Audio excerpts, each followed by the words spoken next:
Fine. तो student आज class में हम लोग एडिटोरियल्स में 4 टॉपिक देखने वाले हैं, 249 टू 252। ये जान ही रहे हो ना इशू क्या हुआ था। जो टेन्योर है सीबीआई का, जो टेन्योर है ईडी डायरेक्टर का, उसको बढ़ाया गया। ठीक है, उसको बढ़ाया गया 2021 का लेजिस्लेशन को लाके। 2021 में एक लेजिस्लेशन लाया गया था स्टूडेंट। वो लेजिस्लेशन ने क्या किया, सीबीसी वाला जो एक्ट है उसको अमेंड किया, और जो तुम्हारा इधर दिल्ली स्पेशल फोर्स जो इस्टेब्लिशमेंट स्पेशल फोर्स है वो सीबीआई के लिए, उसमें भी अमेंडमेंट किया और वो किया है। तो वो एक इशू हुआ। दूसरा इशू क्या है, सुप्रीम कोर्ट ने मना कर दिया ना कि फर्दर एक्सटेंशन नहीं होना चाहिए अब ईडी का। 2 इशू है स्टूडेंट यहाँ पे। देखो ये पहले भी हम बात कर चुके हैं day to day current affairs में। यहाँ पे 2 इशू है। एक इशू क्या है कि इस बार भी टेन्योर बढ़ा दिया गया था ईडी का जो डायरेक्टर है। ईडी मतलब इन्फोर्समेंट जो डायरेक्टरेट है उसका डायरेक्टर। ईडी किसके लिए बनता है, मनी लॉन्ड्रिंग के लिए। जैसे मनी लॉन्ड्रिंग मतलब क्या है, यदि चोरी वगैरह हो, पैसा एक जगह से दूसरी जगह जा रहा है तो उस चीज़ को रोकने के लिए एक संस्था बनाया गया जिसको ईडी। अब ईडी का जो डायरेक्टर है उसका शुरू में क्या था, उसका तरीका था 2 साल।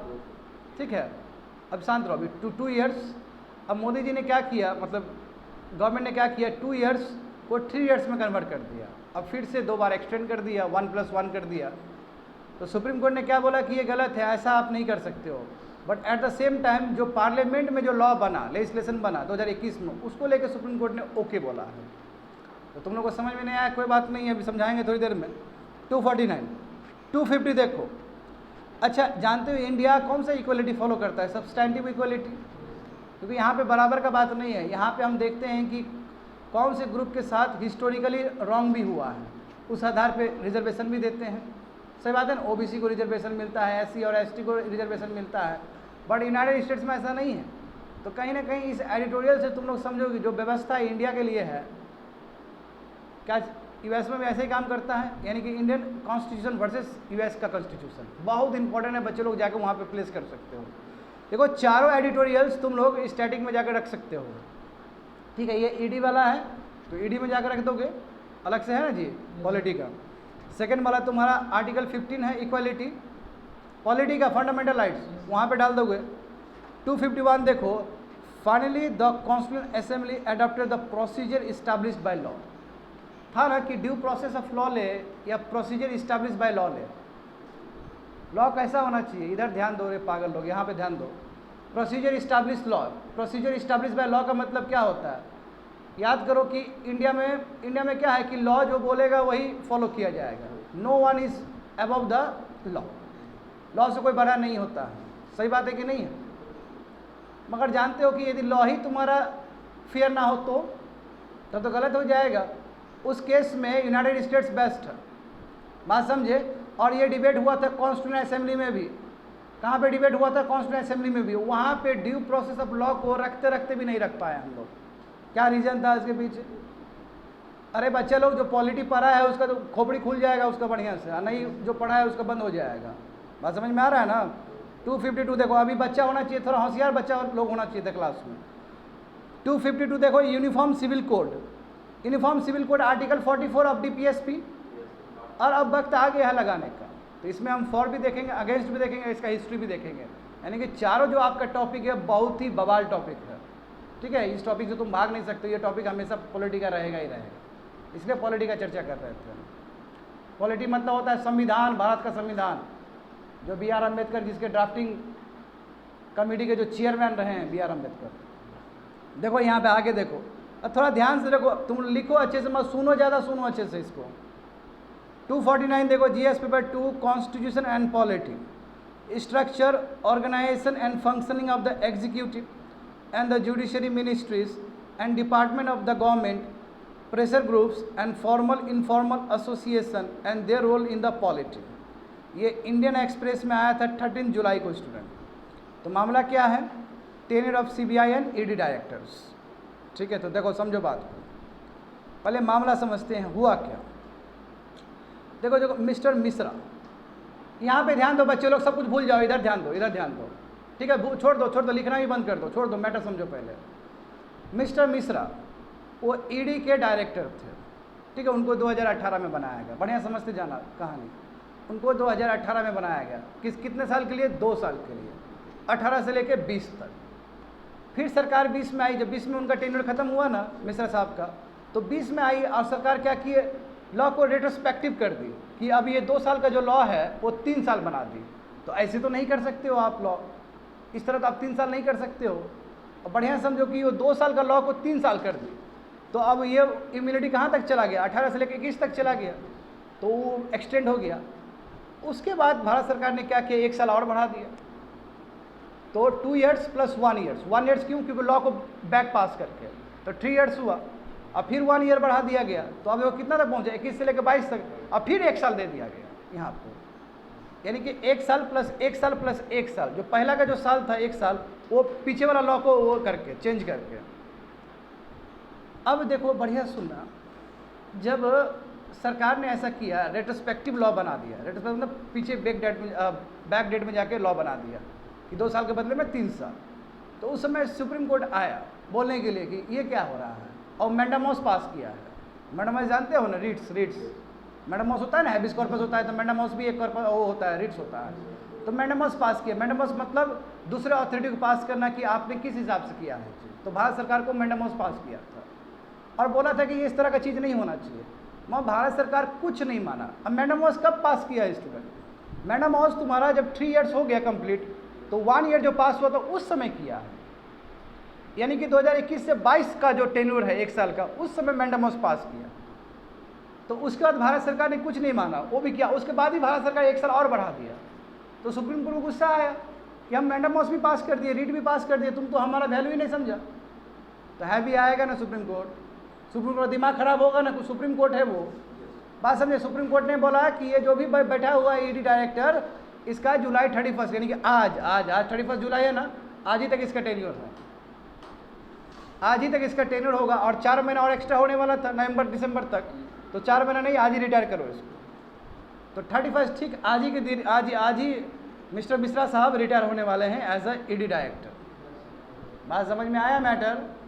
एक ये इशू नंबर 1 हुआ, ये इशू नंबर 1 है। दूसरा भी इशू है, दोनों इशू को मिला मत देना, 2 अलग अलग इशू है। अब ये तो बोल दिया। दूसरा इशू क्या है कि 2021 में पार्लियामेंट ने एक लॉ पास किया। अब यहाँ पे ध्यान दो, 2021 में पार्लियामेंट ने एक लॉ पास किया। उसके आधार पे क्या है, जो भी सीबीआई के जो डायरेक्टर होंगे और ईडी के डायरेक्टर होंगे, उसका टेन्योर होगा 2 साल प्लस 1 साल प्लस 1 साल प्लस 1 साल। तो कई क्रिटिक्स बोलते हैं 5 साल डायरेक्ट कर दो ना। ये क्या होता है 2 साल प्लस 1 साल प्लस 1 साल प्लस 1 साल, ये क्या होता है? और पार्लियामेंट ने पास कर दिया ये चीज़। उस चीज़ को लेकर सुप्रीम कोर्ट ने कुछ नहीं बोला, क्योंकि सुप्रीम कोर्ट ने इसलिए नहीं बोला क्योंकि इससे फंडामेंटल राइट्स किसी का हनन नहीं हो रहा है, और पार्लियामेंट को लॉ बनाने का अधिकार है, इसलिए उसने लॉ बनाया, तो उसके डोमेन में नहीं घुसेगा सुप्रीम कोर्ट। बोला वो ठीक है, उसमें कोई दिक्कत नहीं है, मगर ये तो आप रेट्रोस्पेक्टिवली नहीं कर सकते हो। तो 2 मुद्दा को मिला मत देना तुम लोग, 2 मुद्दा अलग अलग मुद्दा है। अब जब तुम ईडी में कोई चेंजेस लाना चाहेगा तो उसके लिए सीबीसी वाला एक्ट, और सीबीआई में कुछ चेंजेस लाना चाहोगे तो दिल्ली स्पेशल फोर्स वाला जो है आपका इस्टेब्लिशमेंट वाला, उसमें कुछ चेंजेस लाना पड़ेगा, तो उसके लिए ओके बोला है। मैं इस पर क्रिटिक्स ने भी बोला कि गलत बात है, सुप्रीम कोर्ट ने यहाँ पे गलत काम किया है। सुप्रीम कोर्ट कैसे लेजिस्लेशन को ओके बोल सकता है? जब सुप्रीम कोर्ट ये बोल रहा है कि पार्लियामेंट को बनाने का अधिकार है, वो पार्लियामेंट का अपना डोमेन में है। हाँ, पार्लियामेंट यदि कोई फंडामेंटल राइट्स हनन नहीं कर रहा है किसी का, तो वो लॉ है। मगर दूसरी बात यह है कि यदि 2 + 1 + 1 + 1 दोगे, तो 2 साल के बाद जो 1 साल एक्सटेंशन होगा, तो सरकार आदमी को देख के ही एक्सटेंड करेगा। यदि सरकार का टो लाइन, यानी कि सरकार को फॉलो करेगा वो ईडी का डायरेक्टर या सीबीआई का डायरेक्टर, उस हिसाब से 1 साल एक्सटेंशन होगा। तो फिर इसके वजह से तो बहुत सारा फंडामेंटल राइट्स गड़बड़ हो जाएगा लोग का। तो क्रिटिक्स बोला कि आप उस एंगल से क्यों नहीं देख रहे हो? बात समझ में आया? मुद्दा यही है।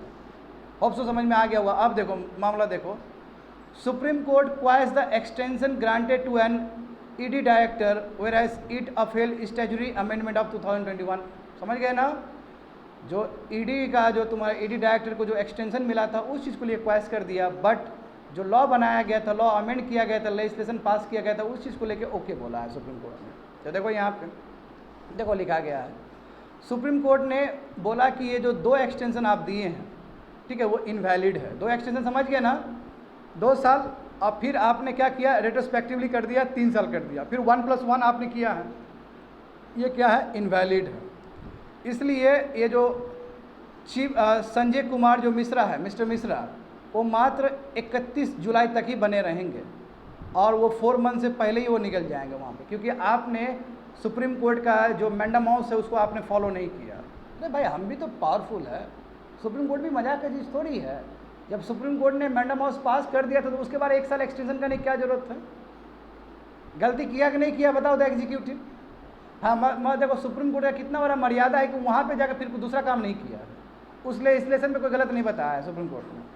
तो बहुत ही फूक फूक के कदम रखता है सुप्रीम कोर्ट। देखो एट द सेम टाइम देखो दूसरा इशू, कोर्ट ने ये भी बोला है कि गवर्नमेंट का जो डिसीजन है सीबीसी वही 2003 वाला और Delhi special police establishment act, यहीं से ना तुम्हारा डिराइव होता है सीबीआई, तो जो अमेंडमेंट किया गया उसमें वो ठीक है, उसमें कोई दिक्कत नहीं। जो भी टेन्योर लगाना है ईडी या फिर सीबीआई चीफ का 2+1+1+1 वो अनकॉन्स्टिट्यूशनल नहीं है, वो कॉन्स्टिट्यूशनल ही है। इस चीज़ के लिए हम आपको ग्रीन सिग्नल देते हैं। होप सो समझ में आ गया होगा तुम लोग को।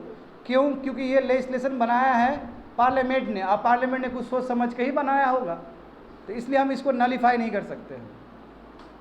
आगे देखो, तो इशू नंबर 1 देख लो यहाँ पे क्या हुआ। देखो स्टूडेंट, इशू नंबर 1 मतलब क्या है कि जो मिस्टर मिश्रा का जो एक्सटेंशन बढ़ाया गया था, जो ईडी में जो ईडी के अभी प्रेजेंट डायरेक्टर है, इनका एक्सटेंशन हुआ ना जी, तो देखो इनको 2 साल के लिए अपॉइंट किया गया था 2018 में। 20 में क्या हुआ कि ओरिजिनल अपॉइंटमेंट को रेट्रोस्पेक्टिवली 3 ईयर्स टेन्योर दे दिया गया, तो 3 साल हो गया वो, फिर 3 ईयर्स हो गया, फिर +1 ईयर्स +4 फिर 1 ईयर्स। समझ रहे हो ना? देखो ही वास, देखो 2 एनुअल एक्सटेंशन मिला, 21 में भी मिला और 22 में मिला। 22 में मिलेगा तो 23 तक बात पहुंचेगा, ये है ना? समझ रहे हो? 21 तक मिलेगा तो 21 से 22 तक पहुंचेगा। और उधर 1 साल कैसे मिला? क्योंकि 2 साल को 3 साल कर दिया गया। बात समझे? इसलिए मैं कह सकता हूँ यहाँ पे भी 2+1+1+1 और 2 और 1 एक साथ है। समझे? कंफ्यूज नहीं होना है यहाँ पे। तो गवर्नमेंट इग्नोर, इसलिए गवर्नमेंट ने सुप्रीम कोर्ट के हिसाब से कहा गया कि गवर्नमेंट ने इग्नोर किया जो मैंडम हाउस किए थे, क्योंकि देखो इस तरह का चीज़ हो सकता है, ऐसा नहीं कि नहीं हो सकता, बहुत ही रियर और एक्सेप्शनल केसेस में हो सकता है। बट सुप्रीम कोर्ट के हिसाब से ये केसेस कोई रियर और एक्सेप्शनल केसेस नहीं है कि जहाँ पे इस तरह आपने टेन्योर को बढ़ा दिया है। बात समझे? उम्र भी, एक तो उम्र भी होता है कोई चीज़, उम्र को भी क्रॉस कर गया, इसका जो उम्र है वो क्रॉस कर गया था, और एक तो मैंडम हाउस भी जारी कर दिया। जब देखो स्टूडेंट 2021 में जो बढ़ाया गया, 2021 से 22 किया गया था, उस समय ही मैंडम हाउस दे दिया था सुप्रीम कोर्ट में। उसके बाद भी गवर्नमेंट ऑफ इंडिया रुका नहीं, 2022 में भी 1 साल एक्सटेंशन दे दिया। तो एक तो उस समय आपने मैंडम हाउस का वो किया है ना, उसके अगेंस्ट काम किया, और इस बार आप देखें तो क्लियर आपने वो इंडिकेशन दिया कि हम बात मानने वाला ही नहीं है। इसलिए सुप्रीम कोर्ट को ये चीज़ पसंद नहीं आया बिल्कुल। अब देखो इशू नंबर 2, देखो इशू नंबर 2 बता चुके हैं।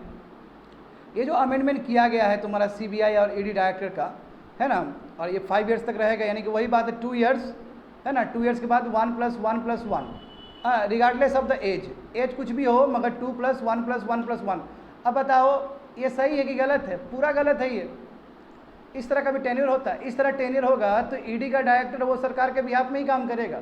अब देखो 2 साल काम किया है, यदि सरकार के अगेंस्ट जाएगा तो वो रिटायर उसको निकाल दिया जाएगा। इसलिए कोशिश करेगा कि सरकार जो बोले, ऐसे भी जानते हो ईडी के ऊपर आरोप लगता ही है कि अपोजिशन को जाके डराता है। वो जो भी अपोजिशन करप्ट है उसके अगेंस्ट फाइल खोल देता है ना, चाहे वो लालू प्रसाद हो, चाहे तुम्हारा नीचे महाराष्ट्र का केस हो। हम देख ही तो रहे हैं। बात समझ में आ रहा है तुम लोग को? तो देखो इस तरह का जो आपने 5 ईयर्स तक किया है और विथ 3 एनुअल एक्सटेंशन, ये सही नहीं है। मतलब सही देखा जाए तो ये सही नहीं है, क्योंकि जैसा बोलते हैं। तो इसलिए ये दोनों चीज़ पिटिशनर ने चैलेंज किया सुप्रीम कोर्ट में। तो यहाँ पे देखो सुप्रीम कोर्ट का मामला क्या है। द पिटिशनर, जिसने चैलेंज किया extension of mister Mishra as well as court appointed amicus curiae, आगे बोला कि इस तरह का एक्सटेंशन सही नहीं है, ठीक है, और इस तरह कैरेट और स्टिक पॉलिसी हो जाएगा, यानी कि सरकार के बिहाफ में चलेगा वो। समझे ना? सरकार के बिहाफ में चलेगा। सरकार जो बोलेगी सरकार का ही टो लाइन को फॉलो करेगा वो। वेरी बैड, समझे? और 2021 का जो चेंजेस है उसमें भी लेके बात था कि इस तरह का टेन्योर नहीं होना चाहिए। 2+1+1+1 करोगे तो गलत बात है। सेम बात है यहाँ पे। देखो तो what is the defence of supreme court while ratifying the legislation? जब लेजिस्लेशन को तो ओके बोल दिया सुप्रीम कोर्ट ने, है ना, सीबीसी एक्ट में जो अमेंडमेंट लाया गया, करेक्ट, दिल्ली पुलिस, है ना, स्पेशल इस्टेब्लिशमेंट एक्ट जो है उसमें ओके बोल दिया सुप्रीम कोर्ट ने, ताकि जो भी ईडी डायरेक्टर का जो भी टेन्योर है, चाहे सीबीआई डायरेक्टर का जो भी टेन्योर है 2+1+1+1, उसको तो सुप्रीम कोर्ट ने ओके बोल दिया। किस आधार पे ओके बोला है? तो ये बात समझो, सुप्रीम कोर्ट ने कहा है कि कभी भी हम कोई भी लॉ को ना 2 ग्राउंड पे चेक करते हैं, वो कॉन्स्टिट्यूशनल वैलिड होगा या नहीं होगा। पहला तो ये बात है, क्या वो अप्रोप्रिएट लेजिस्लेचर है कि नहीं है, यानी कि पार्लियामेंट के पास वो अधिकार है कि नहीं है बनाने का। यदि अधिकार है तो वो बना सकता है, नंबर 1। दूसरा क्या है कि यदि कोई भी लॉ बनाया जा रहा है तो क्या फंडामेंटल राइट्स किसी का वायलेट हो रहा है, या कोई कॉन्स्टिट्यूशन का जो राइट्स है उसका कोई वायलेट हो रहा है, नहीं हो रहा है, तो वो लॉ सही है। ये 2 आधार है, समझिए। क्या वो अथॉरिटी कॉम्पिटेंट है, क्या वो पार्लियामेंट कॉम्पिटेंट है उस चीज़ पे बनाने के लिए, नंबर 1। दूसरा क्या है, क्या ये लॉ बनाने की वजह से क्या किसी का फंडामेंटल राइट्स वायलेट हो रहा है, यदि नहीं हो रहा है तो लॉ ठीक है। तो दोनों ग्राउंड पे चेक किया सुप्रीम कोर्ट ने, और सुप्रीम कोर्ट ने क्या पाया, सही है, कोई दिक्कत नहीं है। बात समझे? इसलिए ओके, कोई प्रॉब्लम नहीं है। हाँ, मगर क्रिटिक्स तो ये बोलेंगे ही कि क्रिटिक्स, अब देखो, अब यहाँ पे दलील क्या है, क्रिटिक्स का दलील और गवर्नमेंट ऑफ इंडिया और सुप्रीम कोर्ट का दलील देखो, यहाँ लिखा नहीं गया, बट समझो। मगर गवर्नमेंट ऑफ इंडिया कहती है कि देखो, एक कमेटी बनेगा ना, एक कमेटी होगा, कमेटी ही अपॉइंट करेगा 2 साल के लिए भी, और वो कमेटी में प्राइम मिनिस्टर भी रहेंगे, अपोजिशन वाले भी रहेंगे, बहुत सारे लोग रहेंगे, और वही 1 साल प्लस 1 साल प्लस 1 साल का वही ओके भी बोलेंगे, तो वहाँ तो रिस्ट्रिक्शन हो ही जाएगा। यहाँ पे थोड़ा सा ध्यान दो बच्चे लोग। एक कमेटी बनेगा ईडी के डायरेक्टर को अपॉइंट करने के लिए, सीबीआई डायरेक्टर को अपॉइंट करने के लिए, उस कमेटी में और मेन मेंबर प्राइम मिनिस्टर भी रहेंगे, और भी बहुत सारे लोग रहेंगे, चीफ जस्टिस भी रहते हैं उसमें। बात समझ में आ रहा है ना? देख लेना उसका कम्बिनेशन क्या होगा। तो जब 2 साल के लिए अपॉइंट किया जाएगा ईडी डायरेक्टर या सीबीआई डायरेक्टर को, फिर 1 साल एक्सटेंशन के लिए भी कमेटी ही ओके बोलेगा। मगर कमेटी ओके बोले नहीं बोले, मगर सरकार का दबदबा तो कमेटी में ज़्यादा रहेगा ही रहेगा। इसलिए क्रिटिक्स बोलते हैं कि आप ये क्या बात कर रहे हो, कमेटी में आपका ही ज़्यादा पावर रहेगा और आप बढ़ाओगे उसको, क्योंकि आपका टो लाइन फॉलो करेगा तो आप बढ़ाओगे उसको। तो क्रिटिक्स इस तरह इसको विरोध करता है। दूसरा क्या है कि सुप्रीम कोर्ट कहता है कि ये 2 चीज़ लॉ बनने के लिए इंपॉर्टेंट है और दोनों ही फॉलो किया गया है इस लेजिस्लेशन में, इसलिए ये लॉ है। मगर क्रिटिक्स बोलते हैं कि आप बात कर रहे हैं सेकेंड वाला ग्राउंड में कि किसी का फंडामेंटल राइट्स हनन नहीं होना चाहिए, तो वो लॉ ठीक है। मगर इस तरह 2+1+1+1 में कितना लोग का फंडामेंटल राइट्स ही हनन कर देगा, तो उस समय इस तरह आप क्यों नहीं सोच रहे हो? तो बहुत ही अच्छे से काउंटर कर रहा है तुम्हारा, समझे क्रिटिक्स, इसमें दिया नहीं गया है, बात समझो। दैट्स इट, खत्म हो गया स्टूडेंट। आगे देखो 250, हाँ, interpretation of equality in Indian and USA constitution is extremely entirely different. सही बात है ना, दोनों बहुत अलग है। इंडियन कॉन्स्टिट्यूशन और अमेरिकन कॉन्स्टिट्यूशन दोनों ही बहुत ही अलग है स्टूडेंट। तो GS paper 2 constitution and polity, Indian constitution, historical underpinnings, evolution, features, amendment, significant provisions and basic structure. ये हिंदू पेपर में आया था 9 जुलाई को। देखो मामला क्या है, मामला क्या है यहाँ देखो, समझो, अच्छे से समझो। ये देखो केस है यूनिवर्सिटी ऑफ नॉर्थ कैरोलिना का और हार्वर्ड कॉलेज का, ये दोनों ही क्या है, यूनाइटेड स्टेट्स में प्रेजेंट है। अब बच्चे लोग पहले तो तुमको थोड़ा भूमिका समझना होगा इसका, हुआ क्या यूएस में ऐसा कुछ, थोड़ा भूमिका समझो अच्छे से। देखो यूएस में ना जब भी एडमिशन होता है कॉलेज सब में ना, तो बहुत सारा पैरामीटर मांगा जाता है, तुम्हारा नाम क्या है, कहाँ जन्म हुआ है, जो तो इंडिया में भी होता है, नहीं इंडिया में भी होता है ना कि क्या है नहीं है, सब कुछ डेट बर्थ, ये दुनिया भर का चीज़। तो यूएस में भी ऐसा ही है। मगर यूएस में एक चीज़ बहुत गड़बड़ है, रेस। कौन से रेस से आप हो, अफ्रीकन रेस से हो, अमेरिकन रेस से हो, रेस भी पूछा जाता है। अब इस सोचो, अच्छा थोड़ा सा दिमाग लगाना, मैं इसका सोच अलग है। अब जब रेस पूछा जा रहा है, इससे पहले भी मामला उठा था, कई बार यूनाइटेड स्टेट्स में ये मामला उठ चुका है कि कॉलेज के एडमिशन में रेस पूछने की क्या जरूरत है। मगर रेस जो पूछा जाता है वो एक तरह से यूनाइटेड स्टेट्स के लिए अफर्मेटिव एक्शन है, यानी कि पॉजिटिव एक्शन है। हमारे लिए पॉजिटिव एक्शन रिजर्वेशन होता है, उसी को हम सब्सटेंटिव इक्वालिटी कहते हैं। यानी कि अब कोई बच्चा, ये बच्चा बेगूसराय का है, कोई बच्चा कलेक्टर का बेटा है, तो क्या कम्पीट कर पाएगा कलेक्टर का बेटा को? ये नहीं हो पाएगा। कलेक्टर बेटा को क्या कम्पीट कर पाएगा कभी भी आदमी? कभी नहीं हो सकता है। इसलिए भारत में क्या है, सब्सटेंटिव इक्वालिटी है। इसको भी उतना ही मौका दिया जाएगा ताकि बराबर हो, आप फिर कम्पीट करें। इसलिए इंडिया में तुम्हारा सब्सटेंटिव इक्वालिटी वाला कॉन्सेप्ट है, इसी को हम बोलते हैं पॉजिटिव डिस्क्रिमिनेशन या अफर्मेटिव एक्शन कहते हैं इसको। बट यूनाइटेड स्टेट्स में अफर्मेटिव एक्शन दूसरे तरीके से है। कैसे है वहाँ पे रेस वगैरह पूछ के ना ये जताया जाता है कि पॉपुलेशन जो है कॉलेज में उसमें डाइवर्सिफिकेशन है, उसमें डाइवर्सिटी है, समझे, डाइवर्सिटी है उसमें, यानी कि अलग अलग रेस के भी बच्चे लोग यहाँ पे पढ़ रहे हैं, यही वहाँ का पॉजिटिव एक्शन है। हाँ, रिजर्वेशन कुछ नहीं मिलता है वहाँ पे, ऐसा नहीं है कि रेस कमज़ोर रेस का है तो उसको मिलेगा, ऐसा कुछ नहीं। यूनाइटेड स्टेट्स में कुछ भी 1 रुपया भी कोई फ़ायदा नहीं है, कोई चीज़ का वो नहीं होता है वहाँ पर, वो इक्वालिटी है, पूरा इक्वल है, एब्सोल्यूट इक्वालिटी है। मगर रेस सब पूछने का मतलब वहाँ का अफर्मेटिव एक्शन है, सो डैट कॉलेज को पता रहे, सरकार को पता रहे कि अलग अलग डाइवर्सिटी वाले लोग पढ़ रहे हैं यहाँ पे। अब देखो ये मामला उठा 1969 में 70 में ये चीज़ को बहुत अच्छा बताया जा रहा था कि रेस पूछना ठीक है, इससे डाइवर्सिटी वाला चीज़ इंश्योर होगा कॉलेज में। अभी मामला थोड़ा गड़बड़ा गया। अभी मामला ये गड़बड़ा गया कि हार्वर्ड यूनिवर्सिटी का एक इशू आया है और नॉर्थ कैरोलिना का भी एक आया है। वहाँ पे जो यूएस का जो सुप्रीम कोर्ट है उसने नलीफाई किया कि नहीं, अब से कॉलेज में कोई रेस नहीं पूछे, क्योंकि रेस पूछने से वहाँ पे झगड़ा उगड़ा हो सकता है, बदमाशी हो सकता है। तो कहने का मतलब यहाँ पे देखो बच्चे लोग, कहने का मतलब ये है कि यूनाइटेड स्टेट्स अपने अफर्मेटिव एक्शन को लेकर कंफ्यूज है और कुछ नहीं। इसको ऐसे भी देख सकते हो, एक टाइम में आपने ओके बोला टू इंश्योर डाइवर्सिटी और एक टाइम बोले कि नॉट ओके, यानी कि आपका जो अफर्मेटिव एक्शन है एक तो नैरो है और आप खुद कंफ्यूज हो, क्लैरिफाई नहीं है। हाँ, मगर अभी का जो जजमेंट है इसने बोला है कि जो पहले बोला गया था 70s के टाइम में सुप्रीम कोर्ट के द्वारा बोला था वो तुम्हारा फॉर टेम्पररी टाइम के लिए था। जैसे हमारा इंडिया में भी तो यही था ना, रिजर्वेशन टेम्पररी पीरियड के लिए था और सदाबहार हो गया। प्रॉब्लम तो ये है, दलित को जो रिजर्वेशन देने का बात था तो बच्चे लोग बहुत कम समय के लिए बात था कि वे भी उठेगा फिर रिजर्वेशन खत्म कर देंगे, और उसके बाद पॉलिटिक्स में इतना ज़्यादा रिजर्वेशन का बात हुआ तो रिजर्वेशन सदाबहार टॉपिक बन गया। अब तो गजब बात हुआ कि जनरल के लिए भी 10% आपने आरक्षण दे दिया, EBC, बात समझ रहे हो ना? हाँ, EWS, sorry, economically weaker sections वाले लोग जो जनरल वाले आते हैं उसको भी दे दिया गया। बात समझ में आ रहा है ना क्या बोल रहे हैं? तो यहाँ पे तुमको दिखेगा कि जो अफर्मेटिव एक्शन है, यानी कि जिसको पॉजिटिव डिस्क्रिमिनेशन भी कहते हैं, वो कितना अलग है यूएस से और इंडिया का। बात समझ में आया?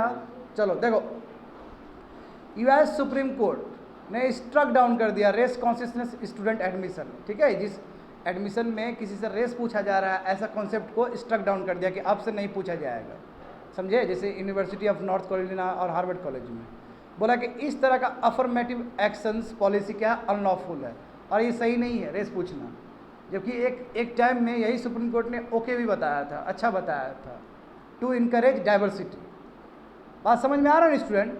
और इस हिसाब से जो स्टूडेंट यूनियन है वहाँ का, स्टूडेंट्स फॉर फेयर एडमिशन, उसका जीत हुआ है, क्योंकि वो लोग यही चाहता था। The arguments were about whether admission system use by the Harvard college and UNC are lawful under the, क्योंकि देखो यूनाइटेड स्टेट्स का एक 14th अमेंडमेंट है, समझे ना। 14th अमेंडमेंट में ये सभी चीज़ दिया गया है। तो सबसे बड़ा सवाल था कि जो 14th अमेंडमेंट है यूनाइटेड स्टेट्स का कॉन्स्टिट्यूशन का, क्या उसको ये वैलिड करता है, वैलिड रखता है? इस चीज़ को लेकर सवाल था। मगर यूएस का सुप्रीम कोर्ट ने क्या कर दिया, इसको नलीफाई कर दिया, बोला नो, अब से नहीं, अब से रेस नहीं पूछा जाएगा कॉलेज में, कॉलेज के एडमिशन के टाइम में, समझे।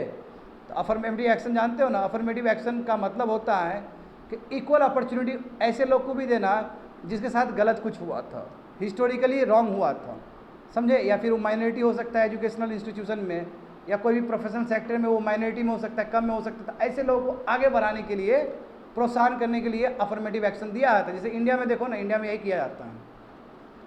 आगे देखो स्टूडेंट, तो थोड़ा सा हिस्ट्री जाना पड़ेगा हमें यूनाइटेड स्टेट्स का, और हमें देखना होगा कि उस समय के प्रेसिडेंट ने क्या किया था 1960s में। तो फर्स्ट देखेंगे, 2 प्रेसिडेंट का रोल आएगा यहाँ पे। 1961 में उस समय के जो तत्कालीन प्रेसिडेंट थे जॉन एफ कैनेडी, वो पहला लीडर थे जिन्होंने रेशियल इक्वलिटी पे काम किया। उन्होंने कहा कि होना बहुत ज़रूरी है ताकि पता रहे कि एम्प्लॉयज़ का बराबर ट्रीटमेंट हो, समझे, एम्प्लॉयमेंट में, चाहे कोई भी रेस हो, कोई भी क्रीड हो, कोई भी कलर हो, कोई भी कहीं से भी देश में आए तो वहाँ पर रेस वाला चीज़ होना चाहिए ताकि ये पता चले कि वहाँ पर डाइवर्सिटी है और हर रेस को जॉब बराबर मिल रहा है। तो देखो ये पॉजिटिव ढंग से लाया गया था, ऐसा नहीं कि रेस बोल के खराब कर रहा है। इन्होंने अच्छा ही काम किया था कैनेडी ने। उसके बाद 1969 में एक दूसरे प्रेसिडेंट भी आए, निक्सन, उन्होंने भी एग्जीक्यूटिव ऑर्डर दिया और उन्होंने कहा कि यूएस गवर्नमेंट इक्वल अपॉर्चुनिटी देगी हर पर्सन को, ठीक है, और जो डिस्क्रिमिनेशन होता है on the base of race, colour, religion, sex, वो नहीं होगा, सबको बराबर मिलेगा, समझे। बट रेस का जो चीज़ लिखा जा रहा था स्टूडेंट, वो चीज़ डिस्क्रिमिनेशन के लिए नहीं लिखा जा रहा था, उसका आधार क्या था, डाइवर्सिटी दिखाने के लिए था, बस समझे। तो प्रेसिडेंट निक्सन ने कहा था कि इक्वल एम्प्लॉयमेंट अपॉर्चुनिटी होना चाहिए सभी के लिए, यही अफर्मेटिव प्रोग्राम है। आगे देखो, तो what is the equal protection clause, क्या है इक्वल प्रोटेक्शन क्लॉज, क्या है 14th अमेंडमेंट का। तो इसमें देखो 14th अमेंडमेंट जो यूनाइटेड स्टेट्स का है, इसमें सिटीजनशिप का कॉन्सेप्ट है। अब तुम लोग खुद देखो कि शुरू में जब संविधान बना यूनाइटेड स्टेट्स का, तो उसमें तो काले लोग के लिए था ही नहीं सिटीजनशिप, ये तो बाद में आके 13th अमेंडमेंट किया गया है, तब जाके सिटीजनशिप को बढ़ाया गया कि अब वहाँ के जो अफ्रीकन लोग भी है उसको भी तुम्हारा सिटीजनशिप मिल सकता है, बात समझे। तो उसलिए लाया गया था वहाँ पे इक्वल प्रोटेक्शन क्लॉज, इसमें दिया गया है। इसमें क्या है, गवर्नमेंट टू अकॉर्ड, यानी कि इक्वल प्रोटेक्शन क्लॉज जो तुम्हारा 14th अमेंडमेंट में दिया गया है, वो क्या है कि सरकार को इक्वालिटी देना चाहिए, यानी कि सरकार को सबको बराबर देखना चाहिए, किसी को कम, है ना, किसी को प्रोटेक्शन, यानी कि on the base of certain lines ground, है ना, ये sorry, on the ground of sex, religion, race, इस ग्राउंड में किसी के साथ डिनाइल नहीं होना चाहिए, समझे। तो इसलिए स्टूडेंट ये जो इक्वल प्रोटेक्शन क्लॉज है आपका 14th अमेंडमेंट में, बहुत ही इंपॉर्टेंट चीज़ है सिविल राइट्स के लिए, हाँ, यूएस के सिविल राइट्स के लिए। तो हार्वर्ड के हिसाब से देखो लगभग 40% यूएस का कॉलेज और यूनिवर्सिटी में रेस पूछा ही जाता है, लगभग 40%। तो अब पूछा जा रहा है तो गलत है, गलत पूछा जा रहा है, इसलिए सुप्रीम कोर्ट ने कहा है कि नो, अब नहीं पूछा जाना चाहिए। अब देखो उस समय, ये तो चलो तुमने एग्जीक्यूटिव का देखा नहीं, हाँ, एग्जीक्यूटिव का देखा ना, निक्सन का देखा, उससे पहले कैनेडी का देखा। उस समय सुप्रीम कोर्ट का क्या फैसला था उस समय 1978 में, देखो तो उस समय सुप्रीम कोर्ट ने बताया था कि school could not use affirmative action. तो उस समय बोला कि स्कूल सब अफर्मेटिव एक्शन यूज़ नहीं कर सकता, सब बराबर है, जो हिस्ट्री में गलत हो गया, उस पर कोई काम नहीं होगा, जो हो गया, बात समझे। But they could weight race as one, हाँ, बट उसने कहा कि आप रेस को यूज़ कर सकते हो एडमिशन पर्पज़ के लिए, ताकि डाइवर्सिटी दिखा सको, मगर जो हिस्ट्री में गलत हो गया है उसको सुधारने के लिए हम पॉजिटिव अफर्मेटिव एक्शन वो नहीं लेंगे जैसे इंडिया लेता है, रिजर्वेशन वगैरह नहीं देंगे, ये है बोलने का मतलब। मगर रेस को यूज़ करने का मतलब है just only to show the diversity in the class, बात समझ में आ रहा है। देखो थोड़ा सा यहाँ पे देख लो, अब देखो अब जो जजमेंट आया है सुप्रीम कोर्ट का, वहाँ का सुप्रीम कोर्ट का, वो कितना डिफरेंट है। वो बोला कि इक्वल प्रोटेक्शन क्लॉज एक तरह से कलर ब्लाइंड है, समझे। And term equal protection means identical treatment, यानी कि सबको बराबर देना, बात समझे, सबको बराबर देना, आइडेंटिकल ट्रीटमेंट करना, race based affirmative action. But यदि रेस बेस्ड अफर्मेटिव एक्शन होगा तो ये इक्वल प्रोटेक्शन क्लॉज को ये वायलेट करता है। अब यहाँ पे समझो स्टूडेंट, 13 अमेंडमेंट एक्ट है, 13th वाला है ना, जो बाद में लाया गया सिटीजनशिप के लिए, उसमें तुम्हारा इक्वल प्रोटेक्शन क्लॉज है। अब अभी सुप्रीम कोर्ट क्या बोल रहा है कि यदि रेस बेस्ड आप एडमिशन करवा रहे हो या रेस बेस्ड आप एक इंपॉर्टेंट पैरामीटर लेकर चल रहे हो, यदि ऐसा पैरामीटर लेकर चलोगे तो जो इक्वल प्रोटेक्शन क्लॉज है अंडर 14 अमेंडमेंट उसको वॉयलेट करेगा वो, क्योंकि यहाँ पे अफर्मेटिव एक्शन का मतलब ये नहीं कि रेस बता के और उसके ऊपर हम दया कर रहे हैं या फिर उसके साथ गलत कर रहे हैं, ये चीज़ बिल्कुल नहीं होना चाहिए। इसलिए रेस वाला चीज़ बिल्कुल मत पूछो आप कॉलेज में, कहने का मतलब ये हुआ। Any such contravention could only be justified, हाँ, इस तरह का यदि घटना हो जहाँ पे आप अफर्मेटिव एक्शन लगा रहे हो तभी हो जब आपके पास गोल रहे और अफर्मेटिव एक्शन रहे कि जरूरी ही है, रेस पूछना जरूरी है क्योंकि उसका उत्थान करना है, बहुत कंपलसरी लग रहा है आपको, तभी आप उस सर्कमस्टेंसेस में कर सकते हो, बट नॉर्मल कंडीशन में कभी आपको नहीं करना है। और जानते हो हर एक अफर्मेटिव एक्शन का अपना सनसेट क्लॉज होता है। उस समय जो लाया गया होगा 78 में, तो 20 साल और 30 साल के लिए अब खत्म हो गया, 2022-23 चल रहा है। सनसेट क्लॉज समझते हो ना, सनसेट मतलब सदाबहार नहीं होगा, 10 साल के लिए 20 साल के लिए होगा, हर एक एक्शन के लिए ही होता है। तो कोर्ट ने कहा है कि बिल्कुल रेशियल स्टीरियोटाइप को हमें आगे नहीं बढ़ने देना है, रेस वाला चीज़ को आगे बढ़ने नहीं देना है। ऐसे भी यूनाइटेड स्टेट्स में रेस वाला कंसेप्ट बहुत ज़्यादा है, गोरे और काले का भेद बहुत ज़्यादा है वहाँ पे, बात समझ में आ रहा है तुम लोग को। यहाँ पे देखो specific aspect of the judgement about Harvard college and events. तो उसमें भी वही बात किया गया है कि अब जो एडमिशन प्रोग्राम्स होगा इसमें, ठीक है, तो अब यूज़ नहीं करना है। पहले तो यूज़ किया जा रहा था रेस एज अ क्राइटेरिया, अब यूज़ नहीं करना है। कोर्ट ने बोला है कि ठीक है, रेस का गलती से भी यूज़ मत करना एंड सो, ठीक है, क्योंकि इसका असर पड़ेगा 14th अमेंडमेंट को, वो वायलेट करेगा, जो इक्वल प्रोटेक्शन क्लॉज है ना उसको वायलेट करेगा, इसलिए यूज़ नहीं करे। तो इसका इम्पैक्ट क्या पड़ेगा student? This is not the first time, ऐसा पहली बार नहीं है कि अफर्मेटिव एक्शन को अनलॉफुल बताया जा रहा है यूनाइटेड स्टेट्स में, ऐसा कई बार हो चुका है पहले भी। जैसे एग्जांपल देखो, स्टेट ऑफ कैलिफोर्निया, इसने 1996 में ही तुम्हारा बैन कर दिया अपना अफर्मेटिव एक्शन। जो भी इस तरह का एक्शन लाया जा रहा था कि कुछ अच्छा हो माइनॉरिटी के लिए, तो ये चीज़ 1996 में ही कैलिफोर्निया में, क्यों जानते हो ना, वो यूनाइटेड स्टेट्स है, बहुत सारे स्टेट से बना हुआ है, तो अपना अपना सुप्रीम कोर्ट भी होता है इन लोग का। तो कैलिफोर्निया ने तो अफर्मेटिव एक्शन बहुत पहले ही बैन कर दिया था 1996 में। देखो 2020 का एक स्टडी है, उसमें बताया गया स्टूडेंट कि इस तरह का बैन करने की वजह से जो तुम्हारा जो अंडर रिप्रेजेंटेड माइनॉरिटीज़ है वो और कम होते चले गए हैं। बात समझ में आ रहा है ना? यानी कि अब स्टेट क्या बोल रहा है कि हम अफर्मेटिव एक्शन पे काम नहीं करेंगे, तो अफर्मेटिव एक्शन पे काम नहीं करेंगे, अब इस तरह का रेस को एज अ पैरामीटर नहीं बनाएंगे। तो इससे हो क्या रहा है, ग्राउंड लेवल पे 2020 का जो स्टडी आया था, इससे क्या है कि जो तबका यूनिवर्सिटी में नहीं जा पा रहा था वो और नहीं जा पा रहा है, वो और नीचे चला जा रहा है। बात समझ में आया? फेयर रिप्रेजेंटेशन होना चाहिए ना, नहीं हो पा रहा है। तो यहाँ से हम लोग कंपैरिजन करना शुरू कर देंगे कि भारत का और यूनाइटेड स्टेट्स का कितना अंतर है। तो देखो अभी समझ में आ ही गया होगा कि यूनाइटेड स्टेट्स का जो कॉन्स्टिट्यूशन वो बहुत ही कमज़ोर है रिगार्डिंग अफर्मेटिव एक्शन। देख रहे हो ना, कैलिफोर्निया हटा दिया, यहाँ सुप्रीम कोर्ट ने मना कर दिया उस चीज़ को। भाई इंडिया में ऐसा है क्या? इंडिया में धड़ल्ले से रिजर्वेशन दिया जा रहा है, इस चीज़ को लोग फाइट भी होता है, जनरल लोग फाइट करता है कि क्यों मिल रहा है दलित को, क्यों मिल रहा है ओबीसी को, फाइट होता है, हमेशा फाइट होता है स्टूडेंट। देखेगा तो यूपीएससी में इतना खतरनाक फाइट है, माथा खराब हो जाएगा। जब माथा तब खराब होगा जब मान लो कोई 450 कोई रैंक लाया है ना, वो एससी का है लेट्स, और उसको वो बन गया आईएएस, और कोई 85 रैंक लाया है जनरल, वो बन गया आईपीएस, जबकि उसको आईएएस का मन है, तो उसको अंदर से गुस्सा आएगा, भाई हम 85 रैंक है, हमारा बना नहीं है, तो उसका माथा खराब होता है तब। और जबकि वो ज़्यादा तेज है उससे, ज़्यादा तेज है उससे। तो ये तो डिबेटेबल इशू है, हम मानते हैं खुद ही बहुत बड़ा डिबेटेबल है, मगर जो हमारे बी आर अम्बेडकर जो संविधान में लिख दिया गया उसी को फॉलो करिए बिना डिबेट का, ठीक है, उससे शांति मिलेगा। और अपना पावर को इंक्रीज़ करिए। आप नंबर 1 भी तो आ ही सकते हैं मैथ करोगे तो, है कि नहीं, बताओ तो यहाँ पे देखो अब यूएस कॉन्स्टिट्यूशन कितना वीक है अफर्मेटिव एक्शन को लेकर, देख रहे हो ना, बहुत वीक है। देखो यहाँ पे वही बोला गया है कि यूनाइटेड कॉन्स्टिट्यूशन जो है यूएस का जो कॉन्स्टिट्यूशन बहुत ही साइलेंट है अफर्मेटिव एक्शन को लेके, है ना। और बोला है कि सबको इक्वल प्रोटेक्शन मिलना चाहिए, हाँ, इसलिए रेस वगैरह नहीं पूछेंगे। तो कहने का मतलब क्या कि बहुत ही नैरो इंटरप्रिटेशन है स्टूडेंट, और अलग अलग इंटरप्रिटेशन है अलग अलग टाइम में। वही तुम इंडियन कॉन्स्टिट्यूशन का देखो, आर्टिकल 15 और आर्टिकल 16। आर्टिकल 15 में क्या बताया गया, इक्वलिटी, है ना, all are equal before the law on the basis of something, RRSP।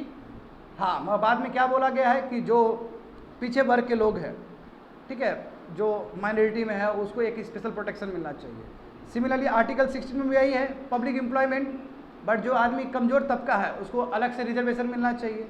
In fact देखो जो फर्स्ट अमेंडमेंट हुआ था भारत के संविधान में, वो तुम्हारा इसी से संबंधित था कि एजुकेशन में तुम्हारा क्या, एजुकेशन में भी रिजर्वेशन हो, उसके लिए फर्स्ट अमेंडमेंट किया गया था इंडिया में।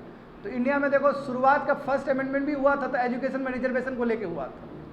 बात समझ में आ रहा है तुम लोग को? ये देखो यहाँ पे ये हो गया, तो कितना अंतर है। अब दूसरा देख लो, यूएस का जो संविधान है वो क्या फॉलो करता है, फॉर्मल इक्वलिटी, यानी कि ऑल आर इक्वल, रेस हो कुछ भी हो कोई मतलब नहीं है। बट इंडिया देखो सब्सटैंडिव इक्वलिटी को फॉलो करता है कि नहीं, बताओ तो। सब्सटैंडिव मतलब सब बराबर है, मगर जो हिस्टोरिकल रॉन्ग डूइंग जिसके साथ गलत हुआ है हिस्ट्री में, उसको आगे बढ़ाना होगा, उसको रिजर्वेशन देना होगा, उसके साथ, है ना, अफर्मेटिव एक्शंस देने होंगे उसको। तो देखो यूएस में क्या है, हर तरह का डिस्टिंक्शन को हटा दिया गया, एलिमिनेट कर दिया गया, चाहे वो रेस हो ये वो सब खत्म कर दिया गया, ठीक है। ताकि अब देखो हिस्टोरिक डिस्क्रिमिनेशन तो हुआ था, अफ्रीकन अमेरिकन के साथ भी हुआ था, वहाँ के लोग के साथ, मगर फिर भी उसके लिए भी तुम्हारा नहीं है। हो सकता है यदि स्टेट को लगे, जरूरी लगे तो स्टेट कर सकता है, मगर हम तो देख तो रहे हैं कैलिफोर्निया हटा लिया, और यहाँ पे भी सुप्रीम कोर्ट ने बोला है कि एकदम स्पेशल कंडीशन में तुम रख सकते हो। तो यानी कि वैसा नहीं है जैसा इंडिया में है तुम्हारा। आगे बढ़ जाओ स्टूडेंट। इंडिया का देखो, इंडिया में शेड्यूल कास्ट के लिए, शेड्यूल ट्राइब्स के लिए, बैकवर्ड के लिए है ना, अभी तो तुम्हारा जैसे कि उसने कहा है इकोनॉमिकली वीकर सेक्शंस के लिए भी आ गया है 10% रिजर्वेशन।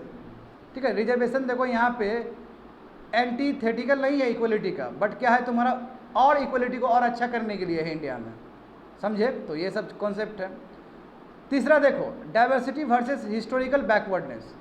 अब देखो यूएस में बच्चे लोग जो पॉजिटिव अफर्मेशन किया जा रहा है डाइवर्सिटी को इंश्योर करने के लिए, नहीं बताए थे ना कि रेस वाला जो ले रहा था, पैरामीटर जो ले रहा था वहाँ के डाइवर्सिटी को इंश्योर करने के लिए। मैं इंडिया में ऐसा नहीं है, इंडिया में रिजर्वेशन दिया था जो हिस्टोरिकल रॉन्ग डूइंग्स हुआ उस चीज़ को ठीक करने के लिए। यू सी द अप्रोच, कितना अंतर है अप्रोच में, बात समझ में आ रहा है ना। तो वही चीज़ लिखा गया स्टूडेंट, इंडिया में क्या अडॉप्टेड है, वही सोशल एंड एजुकेशनल बैकवर्डनेस। शुरू में यही था जी, सोशल एंड एजुकेशनली बैकवर्डनेस, बाद में इकोनॉमिकली वाला भी वर्ड डाल दिए मोदी जी 2019 में, डाल दिया ना, EWS वाला कॉन्सेप्ट लाएँ, बस यही है, समझ। चलो आगे बढ़ो। 251 finally the constituent assembly adopted procedure established by law. Same होगा GS paper 2 constitution and politics, Indian constitution, historical underpinnings, evolution, features, amendments, significant provisions and basic structure. ये हिंदू पेपर में आया था 8 जुलाई को। तो देखो मामला क्या है, देखो ये बहुत बड़ा डिबेट था उस समय में, बढ़िया समझना होगा। देखो भारत का यदि लॉ देखोगे ना स्टूडेंट, तुम लोग आर्टिकल 50 को पढ़ोगे तो उसमें क्या लिखा गया है, सॉरी आर्टिकल 21 को पढ़ोगे तो उसमें क्या लिखा गया है स्टूडेंट, याद है तुम लोग को? हाँ, क्या लिखा गया है? ऐसे तो जानते हो आर्टिकल 21 में राइट टू हैव लाइफ है, पर्सनल लिबर्टी है, मैं वो पर्सनल लिबर्टी को निकाला जा सकता है प्रोसीजर इस्टेब्लिश बाय लॉ, यही ना वर्ड है। अब तुम लोग बढ़िया समझो, अच्छा समझो, ये जो प्रोसीजर इस्टेब्लिश बाय लॉ जो है, ये कॉन्सेप्ट कहाँ से आया है? ये कॉन्सेप्ट जापान से आया है। रूल ऑफ इक्वलिटी यानी कि लॉ इज अबव ऑल, ये वाला कॉन्सेप्ट आर्टिकल 14 और 15 वाला लॉ वाला, वो आया है तुम्हारा यूके से। प्रोसीजर इस्टेब्लिश बाय लॉ ये जापान से आया है जो आर्टिकल 21 में है, ये भी समझना होगा तुम लोग को अच्छे से। और ये ठीक कंट्राविन करता है तुम्हारा ड्यू प्रोसेस ऑफ लॉ से। ड्यू प्रोसेस ऑफ लॉ कहाँ का है? यूनाइटेड स्टेट्स का है। और यूनाइटेड स्टेट्स ने कहाँ से लिया था? वो भी इंग्लैंड से ही लिया था, मैग्ना कार्टा से लिया था उसने। देख रहे हो कितना कुछ चेंजेस है, समझ में आ पा रहा है तुम लोग को? देखो यहाँ पे due process clause is deeply embedded in the natural law school of jurisprudence. क्या है इसका मतलब? बच्चे लोग जो ड्यू प्रोसेस लॉ है वो ज़्यादा इंपॉर्टेंट है as compare to procedure establish by law, वो ज़्यादा इंपॉर्टेंट है। जैसे एग्जांपल देखो, नेचुरल लॉ हमेशा स्टेट मेड लॉ से ऊपर रहना चाहिए। जो नेचुरल लॉ है, नेचुरल का मतलब क्या है? जो सही चीज़ है। कई बार तो लॉ ही गलत हो जाता है। अब जलियांवाला मासाकार में देखो लॉ कैसा बनाया गया था, रौलत एक्ट, कितना गलत लॉ था वो। नो वकील नो दलील था कि नहीं था, बताओ। तो वो लॉ को कैसे तुम जस्टिसेबल मानोगे? तो इसलिए जो नेचुरल लॉ होना चाहिए, जो सच्चा वाला लॉ होना चाहिए, वो हमेशा स्टेट से बना, स्टेट के लॉ से ऊपर होना चाहिए। और इसी चीज़ को यूनाइटेड स्टेट्स फॉलो करता है और उसी को हम ड्यू प्रोसेस ऑफ लॉ कहते हैं। यह जो ही नहीं है कि लॉ के हिसाब से तुमने क्राइम किया कि नहीं किया, जरूरी है कि लॉ सही है, इधर लॉ ही गलत हो तो। अब एग्जाम्पल देख लो, यूएपीए है हमारा, है ना, बहुत खतरनाक है कि नहीं है। अब उसके आधार पर किसी को जेल में डाल दिया गया तो सड़ते रह जाएगा। और अभी जानते हो कि 60 से लेकर 70% तुम्हारा ट्रायल में चल रहा है। कन्विक्शन रेट कितना कमज़ोर है इंडिया का, ओवर क्राउडेड है वो। तो इसका मतलब गड़बड़ी है आपके लॉ में। वही चीज़ अच्छे से यूएस फॉलो करता है और यूएस बोलता है कि due process of law important है, procedure establish by law important नहीं है। हो सकता है लॉ ही जस्टिसेबल ना हो, मगर क्या होना चाहिए यहाँ पे? ड्यू प्रोसेस ऑफ लॉ है। ड्यू प्रोसेस ऑफ लॉ का मतलब लॉ भी रीजनेबल होना चाहिए, लॉ भी जस्टिसेबल होना चाहिए, बात समझे। और उस आधार पे किसी को पनिश करना चाहिए, ये नहीं कि लॉ कुछ भी गलत है और उसे आप पनिश कर दे रहे हो किसी को। देखो नेचुरल लॉ हमेशा ज़्यादा रहना चाहिए, स्टेट लॉ से ऊपर रहना चाहिए, समझे। वही चीज़ बताया गया है। इसलिए जो ड्यू प्रोसेस क्लॉज है वो बिल्कुल नेचुरल लॉ के लिए ही स्टैंड करता है, उसी के लिए बना हुआ है वो चीज़। हाँ, ड्यू प्रोसेस लॉ देखो कहाँ से कॉन्सेप्ट आया, अमेरिका का ये कॉन्सेप्ट है, समझ गए ना। तो देखो यहाँ पे 5th अमेंडमेंट जो हुआ था स्टूडेंट अमेरिकन कॉन्स्टिट्यूशन में, वहाँ पे बताया गया, देखो बढ़िया बहुत अच्छा वर्ड है ये, कि no person shall be deprived of life liberty और property without due process of law, यानी किसी भी आदमी से उसका जीवन नहीं छीना जाएगा, उसका लिबर्टी, उसका जो फ्रीडम नहीं छीना जाएगा, ना ही फ्रीडम छीना जाएगा जब तक तुम्हारा ड्यू प्रोसेस ऑफ लॉ उस पर लागू ना हो। बात समझे? हमने क्या बोल दिया इस चीज़ को? हमने बोल दिया कि no person shall be deprived of life and liberty without procedure establish by law. हमने ये वर्ड लगा दिया, हमने ये नहीं लगाया। बट जबकि शुरू में जब संविधान में ये जो कॉन्स्टिट्यूशन असेंबली में जब डिबेट हो रहा था तो बात यही लगाने का था, ड्यू प्रोसेस ऑफ लॉ का बात था। होप से समझ में आ रहा है? मैं आराम से बता रहा हूँ यहाँ पे, स्टूडेंट समझने की कोशिश करो। इसमें दो चीज़ है ड्यू प्रोसेस ऑफ, एक सब्सटेंटिव ड्यू प्रोसेस है और एक तुम्हारा प्रोसीजर ड्यू प्रोसेस है। यानी कि सब्सटेंटिव का मतलब क्या है? मतलब लॉ में क्या दिया गया है, लॉ सही है कि नहीं है वो देखना। और प्रोसीजर मतलब अब लॉ को फॉलो करने के लिए एक अलग से प्रोसीजर होता है, जैसे आईपीसी को फॉलो करने के लिए सीआरपीसी होगा, बहुत सारे लॉ को फॉलो करने के रूल्स और रेगुलेशन होता है। जैसे देखो आईटी एक्ट 2001 है ना, 2000 है कि नहीं आईटी एक्ट, उसको लागू करने के लिए बहुत सारे रूल्स और रेगुलेशन है, तो वही प्रोसीजर हो। समझ गए? सेकंड प्रोसीजर है, फर्स्ट तुम्हारा टेस्ट है, लीगलिटी टेस्ट है। यहाँ पे देखो due process clause secures people A range of rights. ये ड्यू प्रोसेस जो लॉ है वो लोग को बहुत ज़्यादा ही राइट्स देता है जो कि तुम्हारा लॉ नहीं ले जा सकता है। यदि लॉ जस्टिसिएबल नहीं रहेगा तो लॉ नहीं ले सकता है आदमी का जो सिविल राइट्स है और तुम्हारा ह्यूमन राइट्स है वो नहीं ले जा सकता है। आगे देखो स्टूडेंट, बात समझो बढ़िया से, क्या है ये दोनों का डिफरेंस क्या है? Procedure establish by law and due process of law. देखो प्रोसीजर इस्टेब्लिश बाय लॉ का मतलब है कि लॉ तभी वैलिड माना जाएगा यदि तुमने उसका प्रोसीजर फॉलो किया है। जैसे एग्जांपल देखो, यहाँ पे देखो, यहाँ ध्यान दो, आईपीसी इंडियन पेनल कोड 1860 का, अब ये किसी पे तुम लागू कर रहे हो तो इसके लिए तुमको सीआरपीसी फॉलो करना होगा। यदि तुम ठीक से सीआरपीसी फॉलो नहीं किया तो आईपीसी लागू नहीं होगा। कहने का मतलब ये हुआ, मैं यहाँ पे ये सवाल नहीं है कि क्या हमारा आईपीसी सही है कि नहीं है, ये सवाल नहीं होगा।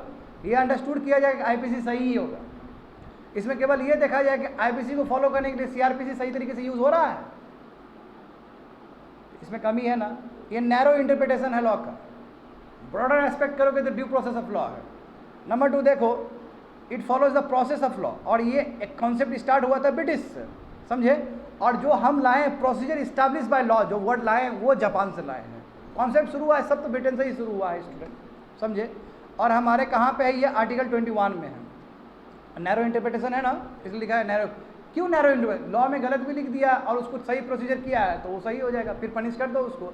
जैसे यूपीए देखो, यूपीए में कितना खतरनाक दिया गया है। अब मान लो कि हम मुजरिम है ही नहीं, यूपीए के हिसाब से हम मुजरिम हो गए तो हम तो सड़ते रह जाएंगे जेल में। तो लॉ गलत था, हम प्रोसीजर फॉलो करके हमको फंसा दिया। और यहाँ पे यदि ड्यू प्रोसेस ऑफ लॉ का बात होता तो लॉ भी चेक किया जाता कि वो लॉ सही है कि नहीं है, लॉ ही खारिज हो जाता, ज़्यादा बेटर था ना ड्यू प्रोसेस ऑफ लॉ। देखो तो ड्यू प्रोसेस ऑफ लॉ का मतलब क्या कि सिटीजन राइट्स को प्रोटेक्ट किया जाएगा। इसमें देखा जाएगा कि लॉ कितना फेयरनेस है, लॉ कितना जस्टिसिएबल है। और ये यूएस से स्टार्ट हुआ स्टूडेंट, ठीक है। इंडिया में बहुत दिन तक नहीं आया था, बाद में लाया गया। इंडिया में भी बहुत सारे जजमेंट में इस चीज़ का यूज़ किया गया और हम ब्लेंड कर रहे हैं अब तो। हाँ, अभी भी हमारा ज़्यादा झुकाव प्रोसीजर इस्टेब्लिश बाय लॉ ही है, ज़्यादा झुकाव अभी, फिर भी हम भी फॉलो करने शुरू कर दिए हैं। इन 1970s और 1980s में सुप्रीम कोर्ट ने फॉलो करना शुरू कर दिया था। जानते हो हमारा जो संविधान है वो क्या है? लिविंग डॉक्यूमेंट है। लिविंग डॉक्यूमेंट का मतलब क्या? वो चेंज होते चला जाएगा, जो बेस्ट प्रैक्टिसेस है वी कैन अडॉप्ट। देखो सिटीजन राइट्स आर प्रोटेक्टेड, यहाँ पे सिटीजन राइट्स को प्रोटेक्ट किया जाता है ना। और फेयर और जस्टिसिबल लॉ होना चाहिए। इसका मतलब ये वाइडर एस्पेक्ट है स्टूडेंट, समझे। ये अमेरिकन कॉन्सेप्ट, ये अमेरिका वाला कहाँ से लाया था? मैग्ना कार्टा ब्रिटिश, वहाँ से लाया था, सब ब्रिटिश से आया है घूम के। आगे देखो, थोड़ा सा देख लो। तो अब हम लोग थोड़ा डिबेट देखने वाले हैं जो कॉन्स्टिट्यूशन असेंबली में उस समय हो रहा था। तो ऐसे भी हमारा यूएस से बहुत, हमारा यूएस से बिल ऑफ गेट्स आया कि नहीं है बताओ तो? फंडामेंटल राइट्स आया, प्रियम्बल आया। तो ऐसा नहीं कि यूएस का नहीं था उस समय। तो उस समय ये मांग उठा था कि ड्यू प्रोसेस ऑफ लॉ को फॉलो करे या प्रोसीजर इस्टेब्लिश बाय लॉ को फॉलो करे। तो देखो कैसे हुआ है, डिबेट गया कैसे है। देखो अब देखो हमारा शुरू का देखोगे ड्राफ्ट क्लॉज, यानी कि शुरुआत में जो बन रहा था ड्राफ्ट क्लॉज 11 में, तो इसमें क्या लिखा गया था स्टूडेंट? देखो सेम वही उठा कर रख दिया गया था, no person shall be deprive of his life liberty और property without due process of law.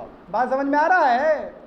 संविधान जब बन रहा था बाबू सेम यूनाइटेड स्टेट्स वाला ही वर्ड था वहाँ पे हमारा वो ड्राफ्ट में।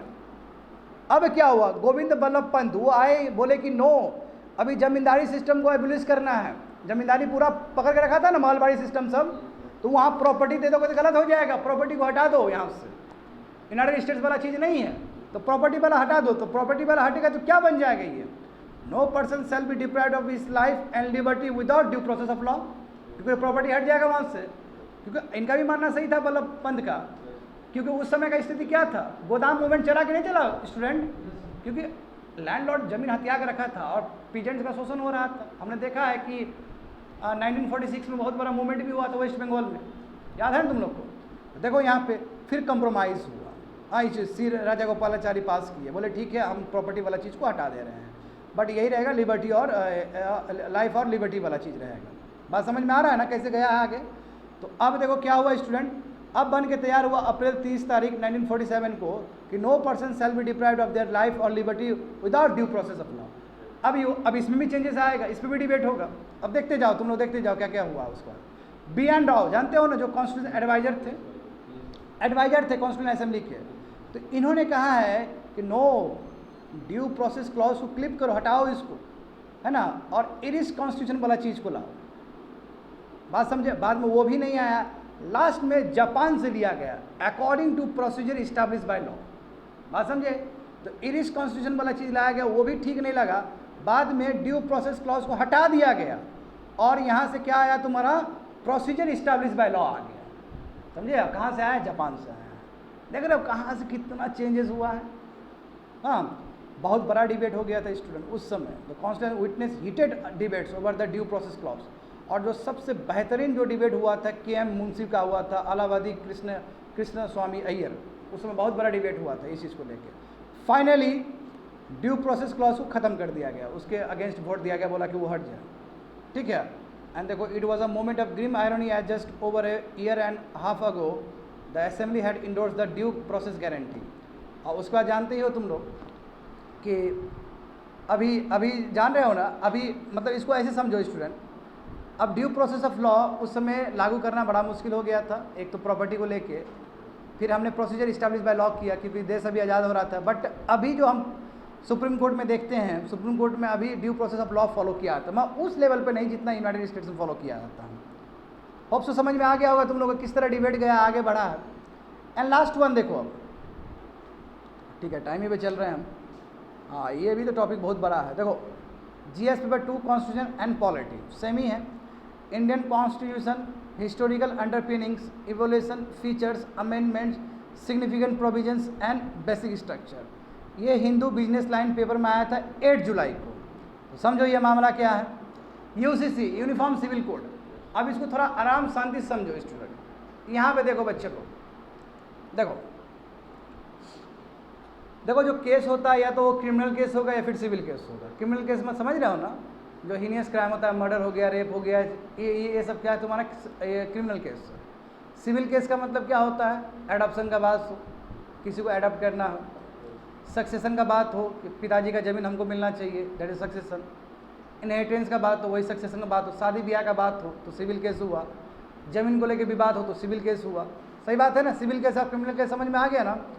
यहाँ पे ध्यान दो, इंडिया में मोर और लेस यूनिफॉर्म क्रिमिनल प्रोसीजर है, यानी कि क्रिमिनल केस के लिए यूनिफॉर्म है पूरा भारत। यानी कि मुस्लिम भी मर्डर करेगा और हिंदू भी मर्डर करेगा, दोनों के लिए सज़ा बराबर है इंडिया में। बात समझे। मगर जो सिविल केसेस यानी कि सिविल वाला जो एस्पेक्ट है वो वहाँ बराबर नहीं है। अब मुस्लिम 4 शादी कर सकता है, हिंदू 1 ही शादी करेगा। जब तक हिंदू डाइवर्स वाला नहीं देगा तब तक तो शादी नहीं कर सकता। मुस्लिम में 4 शादी तक कर सकता है। गलत बात है कि नहीं है। मुस्लिम पॉलीगामी उसको प्रैक्टिस कर सकता है। और केवल मुस्लिम ही नहीं, पॉलीएंड्री तुम्हारा और भी बहुत सारे ट्राइबल्स लोग भी करते हैं, यानी कि एक महिला बहुत सारे पुरुष से शादी करेगी। हाँ, बहुत सारा ऐसा होता है। तो ये जो कस्टम्स है, अब देखो कहने का मतलब क्या हुआ कि यूनिफॉर्म सिविल कोड और कुछ नहीं है। जो क्रिमिनल केसेस में यूनिफॉर्मिटी है वही चीज़ हमको सिविल केसेस में यूनिफॉर्मिटी लाने को ही हम UCC कहेंगे। बात समझ में आया? समझ में आया तुम लोगों को बच्चे लोग? यानी कि जो क्रिमिनल केसेस सबके लिए बराबर है ना, यदि कोई भी अपराध करेगा तो सबके लिए सजा सेम होगा, लगभग सेम है। हाँ, स्टेट का थोड़ा बहुत डिफरेंसेस है, मगर मोर और लेस सेम ही है। तो सेम चीज़ सिविल केसेस का भी हो तो सेम ट्रीटमेंट होना चाहिए, वही तुम्हारा यूनिफॉर्म सिविल कोड है। जो कि जानते हो DPSP का हिस्सा है, आर्टिकल 44। अब उस समय भी इसको UCC में इसलिए रखा गया क्योंकि वो हीटेड आर्गूमेंट हुआ था, हीटेड डिबेट हुआ था। तुम यहाँ पे देखो स्टूडेंट, बात समझो, प्रेजेंट सिनेरियो को देखो। Law of succession for most religions are skewed towards the male children. देखो ये बात सही है कि नहीं है? ज़्यादातर रिलीजन में जो लॉ ऑफ सक्सेशन यानी कि पिताजी का जो जायजा जो मिलेगा वो मेल को ही मिल रहा है, चाहे हिंदू का बात कर लो, चाहे मुस्लिम का बात कर लो, या फिर अन्य धर्म का ही बात कर लो। हाँ, मुस्लिम बोले सॉरी, जो महिलाओं का जो शोषण है वो हर रिलीजन में ही है, मगर डिफरेंट डिग्री में। कुछ रिलीजन में कुछ ज़्यादा है, किसी रिलीजन में थोड़ा कम है। ये तो मानते हो ना इस बात को? महिलाओं का जो शोषण होता है, एक्सप्लॉयटेशन होता है, हर रिलीजन में ही है मोर और less, but with different degrees. हाँ, हम डायरेक्ट ओपनली कहना चाहेंगे कि मुस्लिम में ज़्यादा है, मुस्लिम में महिलाओं के साथ ज़्यादा वो किया जाता है, हिंदू में भी है, मैं हिंदू में थोड़ा कम है उससे कंपैरिजन में। बात सही बोल रहे हैं कि नहीं बोल रहे बताओ? ठीक है, विवाद ना हो। देखो स्टूडेंट, लीगल, अब देखो लीगल मैरिजेबल एज भी मुस्लिम में अलग है। वहाँ पे पॉवर्टी शुरू हुआ, जैसे ही मेंस्ट्रुएशन साइकिल शुरू हुआ तो लड़की शादी कर सकती है, यानी कि 15 साल में लड़की शादी कर सकती है मुस्लिम में। मैं हिंदू में तो ऐसा नहीं है, या बाकी में उसे नहीं है, 18 साल प्लस होना चाहिए, क्योंकि हिंदू तो कोडिफाइड हो गया ना। हिंदू का जो जितने भी कस्टम्स है सब कोडिफाइड हो चुका है, एक लॉ बन चुका है। हिंदू का बढ़िया है कि जो भी आपका रिचुअल्स था सब भाड़ में जाए, अब कोडिफाइड हो चुका है, आपको उसी तरह फॉलो करना पड़ेगा। जैसे इंडिया, देखो एग्जाम्पल देखो, क्या हिंदू में कभी डाइवर्स था? हिंदू में कभी डाइवर्स ही नहीं था। बात वो तो अच्छा बात है, हमारा हिंदू लॉज कोडिफाइड हो गया है। कोडिफाइड मतलब जो भी अलग अलग है, जो बेकार का चीज़ है, जो फंडामेंटल राइट के साथ मैच नहीं करता, वो सब चीज़ को छाड़ दो, हटा दो, और जितना भी चीज़ प्रेजेंट होगा that must be equal with the fundamental rights. तो मुस्लिम में भी ये चीज़ करना चाहिए था। अभी देखो डाइवर्स वाला कॉन्सेप्ट कभी रहा है हिंदू में? 7 जन्म साथ निभाने का बात है। शादी होगा तो नेक्स्ट जन्म भी उसी के साथ शादी होगा, ऐसे नहीं माना जाता है हमारा कल्चर में। तो फिर डाइवर्स क्यों हो रहा है? फिर क्योंकि हम प्रैक्टिकल पे काम किए हैं और ये चीज़ बाकी धर्म नहीं काम कर पा रहा है। Are you getting me? तो यहाँ पे देखो कि लीगल मैरिजेबल एज जो मुस्लिम महिलाओं का है वो डिफरेंट, सॉरी मुस्लिम बोला, हाँ मुस्लिम वुमेन का डिफरेंट है अदर्स से। 15 साल में ही शादी हो जाता है, एलिजिबल हो जाता है। तो कहने का मतलब जो रिलीजियस और कस्टमरी पर्सनल लॉ है, बहुत सारी जगह पॉलीगामी हो रहा है, एक लड़का बहुत लड़की से शादी कर रहा है, पॉलीआंड्री भी हो रहा है। ठीक इसका अपोजिट, एक महिला बहुत सारे है ना पुरुष से शादी कर रहा है, और बाकी में ये पॉसिबल ही नहीं। जैसे हिंदू में देखो, हिंदू में पॉसिबल ही नहीं है, आपको पहले डाइवर्स देना होगा तब आप जाकर शादी कर सकते हो। यदि तुम डाइवर्स नहीं दिए तो तुम शादी नहीं कर सकते हो, यदि कर रहे हो तो फिर डंडा मारेगा तुम्हारे ऊपर। बात समझ में आ रहा है ना? एग्जाम्पल देखो, grounds for divorce and alimony are different. देखो डाइवर्स का भी अलग अलग है ना। अभी तो मुस्लिम में ट्रिपल तलाक था ना, तलाक तलाक तलाक बोल दिया, तलाक हो गया। इतना सस्ता होता है क्या? ये तो मुस्लिम कंट्री में भी बैन था। तलाक बिद्दत जिसको कहा जाता है स्टूडेंट, अभी भी बहुत अलग अलग तरह का तलाक है उसमें। मैं ये झुटपुटिया वाला तलाक था नहीं ये कि व्हाट्सएप पे बोल दिए तलाक तलाक तलाक तो तलाक हो गया। अब बताओ एलिमोनी का मतलब क्या है? जब डाइवर्स हो तो कितना फाइनेंशियल सपोर्ट मिलना चाहिए हस्बैंड के द्वारा, तो वो भी अलग अलग है, डिफरेंट रिलीजन में, डिफरेंट रिचुअल्स में। तो कैसे काम चलेगा? तो कहने का मतलब क्या हुआ कि सिविल केसेस में पूरा अलग ही चल रहा है इंडिया, क्योंकि यहाँ पे बहुत डाइवर्सिटी है, बहुत अलग अलग रिलीजन है, समझे? इसलिए स्टूडेंट सब जो पर्सनल लॉज के हिसाब से जो चल रहा है वो सही नहीं है। क्रिमिनल केसेस देखो कितना बढ़िया है, यूनिफॉर्मिटी है इसमें, तो सिविल केसेस में भी यूनिफॉर्मिटी आना बहुत ज़रूरी है। आगे देखो, अभी दरवाज़ा खुल गया है तो पढ़ना तो पड़ेगा तुम लोग को। यूसीसी मोदी जी ले आए हैं बात को, तो ये आएगा, बहुत ज़्यादा ही आने वाला है न्यूज़ में, एडिटोरियल सब में। देखो क्या है, तो यूनिफॉर्म सिविल कोड का मतलब है कि यूनिफॉर्म लीगल फ्रेमवर्क होना चाहिए, चाहे तुम किसी भी रिलीजन से क्यों ना, किसी भी मजहब से क्यों ना, सबके लिए बराबर। जैसे क्रिमिनल वाला जो यूनिफॉर्मिटी है ना, क्रिमिनल प्रोसीजर का सेम है। तुमने भी गलती किया, हमने भी सेम गलती किया, तो हमको भी उतना ही सजा होगा जितना तुमको होगा। अभी देखो तुम लोग उठा के देख लो इनका, ये बहुत अच्छा जो बोलते हैं जी, क्या नाम है, हाँ सुधांशु त्रिवेदी जी का। सुधांशु त्रिवेदी जी का आया था कि क्रिमिनल लगा दो सरिया लॉ, तो कुछ भी चोरी करेगा हाथ कटेगा उसका। तो उस समय तो नहीं बोलोगे कि तुमको सरिया लॉ चाहिए, उस समय बोलोगे कि ठीक है क्रिमिनल वाला ही लॉ ठीक है। तो ये चीज़ तुम सिविल में क्यों नहीं लाना चाहता है? सिविल में तुम 4 शादी कर सकता है, लॉ ऑफ हेरिटेंस नहीं है ठीक से, महिलाओं को कुछ नहीं मिलता है, पुरुषों को मिल रहा है, डाइवर्स भी हो रहा है, तो जितना सपोर्ट मिलना चाहिए हस्बैंड के द्वारा उतना सपोर्ट नहीं मिल रहा है। तो प्रॉब्लम तो है, प्रॉब्लम तो बहुत ज़्यादा ही प्रॉब्लम है। तो देखो स्टूडेंट, यूनिफॉर्म सिविल कोड का मतलब यूनिफॉर्म लीगल फ्रेमवर्क होना चाहिए, वो सिविल केस का होना चाहिए या फिर क्रिमिनल केस का होना चाहिए, कहने का मतलब ये है। अभी देखो ये तो हमारा directive principle of state policy में है ना, ये डीपीएसपी में है कि नहीं है, आर्टिकल 44 में दिया गया, उसमें लिखा गया है कि स्टेट का प्रयास ये होना चाहिए कि यूनिफॉर्म सिविल कोड को स्थापित करे। हाँ, समय लगेगा, रिसोर्सेस लगेगा, मत दिया तो गया है, संविधान में यदि दिया गया है तो लागू करना तो स्टेट का ही जिम्मेदारी है, ऐसा थोड़ी है कि कहीं नहीं है। अरे शुरू में ही बात तो शुरू में ही कॉन्स्टिट्यूशन असेंबली में ही डिबेट हुआ था इस चीज़ को लेकर। आगे देखो तो क्या है यूनिफॉर्म सिविल कोड। तो यूनिफॉर्म सिविल कोड का मतलब जो भी पर्सनल लॉज है आपका, चाहे आपका कस्टम से रिलेटेड है ना, सब चीज़ को रिप्लेस कर देना, और कॉमन सेट बनाना सभी सिटीजन के लिए, चाहे वो कोई भी रिलीजन से क्यों ना आता हो, सबके लिए बराबर। सेकुलर डेमोक्रेटिक रिपब्लिक के लिए मतलब क्या है, कॉमन सिविल होना चाहिए और पर्सनल लॉ होना चाहिए, ताकि इक्वलिटी, ह्यूमैनिटी, मॉडर्निटी सबके लिए बराबर हो। सही बात है कि नहीं है, बताओ तो, सबके लिए बराबर होना चाहिए। इससे जेंडर पैरिटी भी होगा। अभी जस्ट तुम लोग देखे हो कि कितना साल लगेगा जेंडर पैरिटी को ठीक होने में, और यहाँ तो बहुत बड़ा गैप है कि नहीं है, बताओ तो। इससे जेंडर पैरिटी भी होगा। आज जो डिस्क्रिमिनेशन हो रहा है रिलीजन में, अलग अलग रिलीजन में अलग अलग तरीके से डिस्क्रिमिनेशन होता है महिलाओं को लेकर, तो जो हो रहा है वो भी कम हो जाएगा, बात समझे। और एज अ नेशनल इंटीग्रेशन के रूप में भी देखोगे तो बहुत ज़रूरी है, ताकि पॉलिटिसाइजेशन ना हो, ताकि डिस्क्रिमिनेशन ना हो। अब देखो शाहबानो का जो केस हुआ था स्टूडेंट 1985 में, चाहता तो राजीव गांधी वो लॉ नहीं लाता, वो गधा लॉ ला के क्या कर दिया, फिर से मुस्लिम के पक्ष में चला गया वो। अब क्या केस है मैं बताता हूँ थोड़ी देर में, रुको, नहीं समझ में आएगा ऐसे तुम लोग को। तो पहले थोड़ा डिबेट देख लो। उस समय डॉक्टर B.R. अम्बेडकर ने कहा था कि यूसीसी बहुत ज़रूरी है, जेंडर इक्वलिटी के लिए, सेकुलरिज्म के लिए, नेशनल इंटीग्रेशन के लिए ज़रूरी है। हाँ, but for the moment should remain voluntary, अभी के लिए जरूरी नहीं कि अभी अभी लागू हो, कंट्री एज अ होल ज़रूरी है।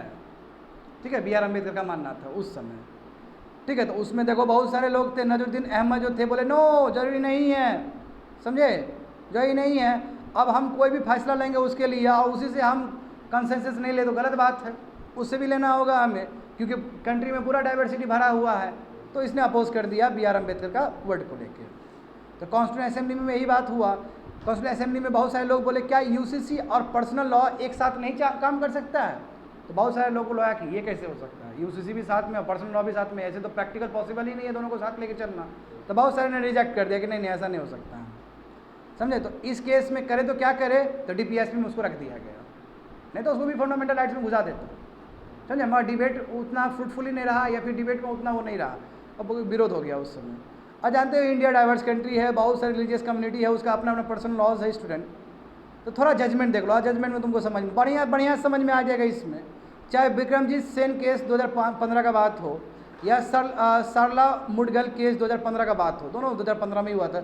दोनों में सुप्रीम कोर्ट ने कैटेगरिकली बोला है कि यूसीसी चाहिए भाई। अब कब बनाएगा तुम लोग, यूसीसी चाहिए। दोनों पढ़ोगे, दोनों केस में लिखा गया है कोई रिक्वायर यूसीसी। तो सुप्रीम कोर्ट तो बार बार बोल रहा है चिल्ला के वहाँ पे।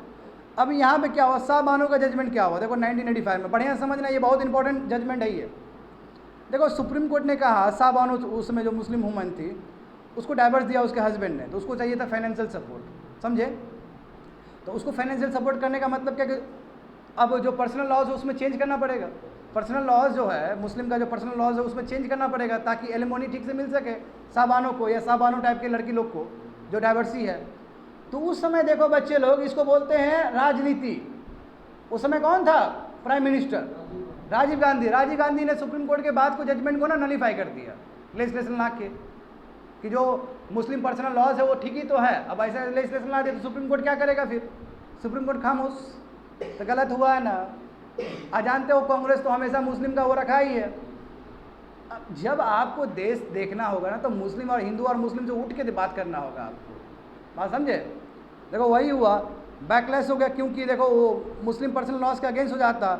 इस चीज़ को ओवरटर्न कर दिया उस समय का राजीव गांधी का सरकार ने। तो राजीव गांधी का सरकार ने कोई ढंग का काम नहीं किया है, बात समझे।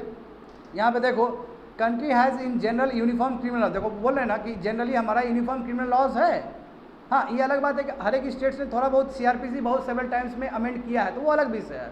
मगर मोर और लेस कहोगे कि यूनिफॉर्मिटी है इस चीज़ को लेके, क्रिमिनल लॉज को लेके, है ना। तो वही बोला कि कंट्री में यूनिफॉर्म क्रिमिनल लॉज है। स्टेट में थोड़ा बहुत अमेंडमेंट हुआ है आईपीसी को लेके या सीआरपीसी को लेकर, क्योंकि जानते हो ये सभी कॉन्करेंट लिस्ट के अंदर आता है, तो स्टेट भी कर ही सकता है। जैसे बिहार देखो बिहार गवर्नमेंट भी करती है ना, इस बार बिहार गवर्नमेंट करके उसको निकाली ना, वो जो एक चोर आदमी था उसको निकाला ना बिहार गवर्नमेंट ने, क्या नाम था उसका, ठीक है, हाँ आनंद मोहन को निकाला गया ना, सही बात है कि नहीं है। तो स्टेट भी थोड़ा सा सीआरपीसी और आईपीसी में मॉडिफाई कर सकता है, मगर मोर और लेस सेम है। जैसे मान लो कि राजस्थान में कोई मर्डर करेगा और कोई बिहार में मर्डर करेगा, तो दोनों का केस सेम ही बनेगा, क्योंकि यूनिफॉर्मिटी है कंट्री में क्रिमिनल लॉज को लेके। और थोड़ा यूसीसी वाला चीज़ तुमको गोवा में भी दिखेगा। गोवा पहला मात्र राज्य है जो कि यूसीसी फॉलो करता है अभी भी, मगर उस सेंस में फॉलो नहीं करता जिस सेंस में हमें चाहिए, मगर फिर भी एक स्टेट तो है जो यूसीसी फॉलो कर रहा है। बात समझ में आ रहा है स्टूडेंट? मगर इसमें भी चेंजेस आने की ज़रूरत है, हम ये नहीं कहेंगे ट्रू सेंस में है। जैसे एग्जांपल देखो, गोवा में सेम लॉज है मैरिज, डाइवर्स और सक्सेशन के लिए, चाहे किसी भी रिलीजन का तुम रहो, वहाँ तुम्हारा पर्सनल लॉज नहीं चलने वाला है गोवा में। और ये सब तुम्हारा पोर्टुगीज़ का विरासत है, पोर्टुगीज़ सिविल कोड 1867 का अभी भी लागू होता है वहाँ पे। हाँ, मैं इसमें स्टूडेंट और भी बेटर हो सकता है, ये नहीं कहूँगा कि पूरा यूनिफॉर्म ही है ये, इसमें भी बीच बीच में ब्रेकर है, बात समझे। तो यहाँ पे ये वही से गोवा दमन एंड दीव एडमिनिस्ट्रेशन एक्ट आया था, है ना, जो गोवा ने ज्वाइन किया ना, यूनियन टेरिटरी बना 1961 में। तो उसके बाद Goa permission to apply the civil code. मगर फिर भी कहा जाता है कि जो गोवा का जो तुम्हारा पूरा इंटायरली यूनिफॉर्म नहीं है, मगर कहीं ना कहीं एग्जांपल तो है कि इतना कंट्री में एक कोई स्टेट है जहाँ पे यूसीसी नाम के लिए भी चलता है। नाम भी नहीं कहूँगा, मैं जितना चाहिए उतना नहीं है, बात समझो। मगर फिर भी तो एक स्टेट है जिसके पास है। अब यहाँ पे समझो स्टूडेंट, लॉ कमीशन का क्या मानना है। 2018 में लॉ कमीशन बैठा था ना स्टूडेंट, इससे पहले भी हम day to day current affairs में तुम लोग को पढ़ा चुके हैं। 2018 में लॉ कमीशन बैठा, उसने क्या बोला है देखो, कि कोडिफिकेशन होना चाहिए, हर एक पर्सनल लॉज का कोडिफिकेशन हो, कोई दिक्कत नहीं है। यूसीसी लागू करना मुश्किल है। देखो लॉ कमीशन का मानना है कि यूसीसी लागू करना मुश्किल है, इससे बढ़िया क्या कोडिफिकेशन कर दो पर्सनल लॉज का। कोडिफिकेशन का मतलब क्या है कि पर्सनल लॉज में जो भी चीज़ है निकालो। और यहाँ पे फंडामेंटल राइट्स है, देखो जहाँ पे कॉन्ट्राविन करता है तो उसको छांट के हटा दो। जैसे हिंदू का किया गया है, हिंदू मैरिज कोड आया कि नहीं आया, हिंदू एक्ट बना कि नहीं बना हिंदू कोड वाला, उस तरह करो इसका। मैं यूनिफॉर्म सिविल कोड नहीं बन सकता है इसके हिसाब से, समझे। इसमें बोला गया कि वही कोडिफिकेशन ऐसा करो ताकि आर्टिकल 13 के साथ वो कॉन्सिस्टेंट रहे। अब कोई भी चीज़ तुम्हारा फंडामेंटल राइट से वायलेट करता है तो वो सब चीज़ को हटा के रख दो, समझे। लॉ कमीशन ने ये भी कहा कि यूसीसी नेसेसरी नहीं है अभी के टाइम में। ये यूनिफाइड नेशन का मतलब ये नहीं कि यूनिफॉर्मिटी पूरी तरीके से हो, ऐसा लॉ कमीशन का मानना है। बहुत बड़ा बात कर रहा है लॉ कमीशन 2018 में, और अभी फिर से रिव्यू कर रहा है।